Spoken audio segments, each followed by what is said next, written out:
Merhabalar, mutfağıma ve kanalıma hoş geldiniz. Bugün sizlere yine çok kolay bir şekilde hazırlayabileceğiniz yumuşacık, lezzetli mi lezzetli lokanta usulü kavurma tarifimi paylaşmak istiyorum. Öncelikle etimizi düdüklü tencerede pişirmek için yaklaşık 1 yemek kaşığı kadar sıvı yağını tencereye aldım. Tencereyi biraz kızdırdım. Üzerine yarım kilo dana kuşbaşı eti iyice yıkayıp süzdürdüm iyicene. Üzerine ekliyorum. Harlı ateşte biraz kavuracağım.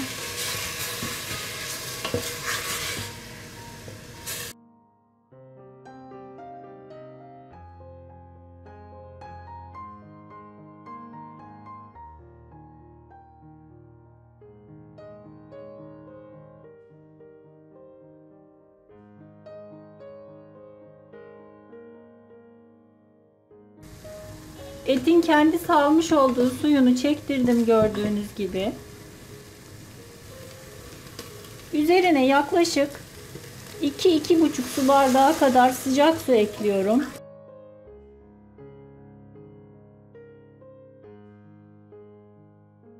Kapağını kapatıyorum.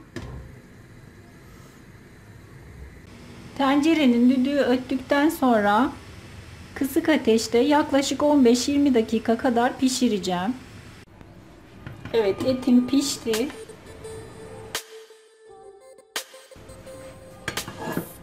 Bakın, ocaktan aldım. Şimdi ayrı bir tencereye yarım çay bardağı kadar sıvı yağ alıyorum. Üzerine 2 yemek kaşığı kadar tereyağı ekliyorum. Daha sonra üzerine 2 adet büyük boy havucu rastgele doğradım. Gördüğünüz gibi doğrama şekli önemli değil. Üzerine ekliyorum.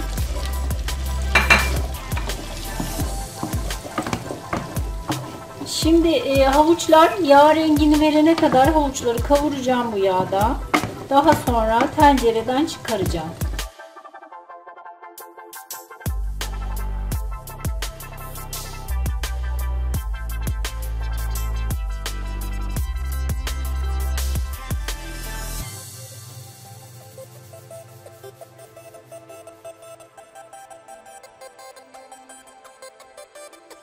Evet, gördüğünüz gibi havuçları kavurdum ve yağına rengini verdi.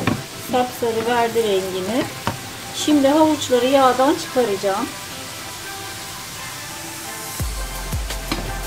Yani yemekte havuçları kullanmıyorum. Sadece rengini vermesi açısından kullandım havucu.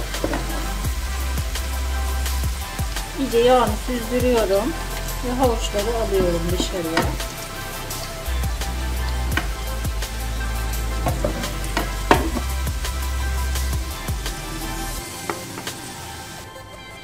Evet, havuçları aldım. Daha sonra aynı yağa 1 adet rendelenmiş soğanı ekliyorum.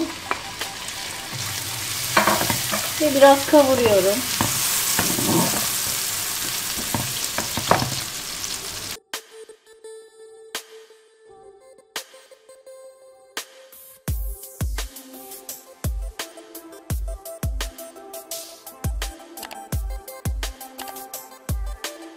Evet, 2-3 dakika kavurdum soğanlarımı.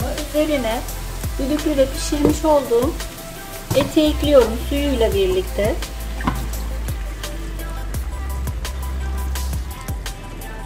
Üzerine tuz, karabiber, biraz da kekik serpiyorum.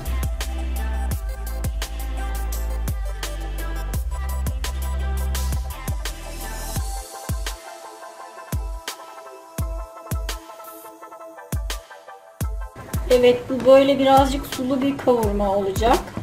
İsterseniz biraz daha su ekleyebilirsiniz, sıcak su. Su miktarını zevkinize göre ayarlayabilirsiniz. Tencerenin kapağını kapatıyorum. Kısık ateşte yaklaşık 15 dakika kadar pişireceğim.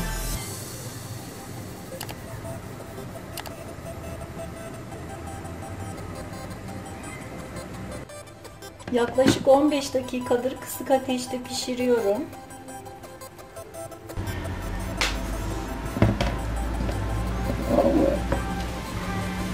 Gördüğünüz gibi lokanta usulü kavurmam hazır. Ocaktan alıyorum. Evet, lokanta usulü kavurmam servise hazır. Şöyle sizlere de göstermek istiyorum. Yumuşacık lokum gibi oldu.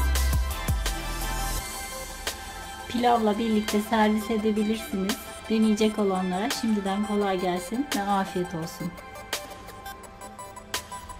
Kanalıma abone değilseniz yeni tariflerimden haberdar olabilmek için abone olup bildirimleri açmayı unutmayınız. Öneri ve yorumlarınızı bekliyorum. İzlediğiniz için teşekkürler.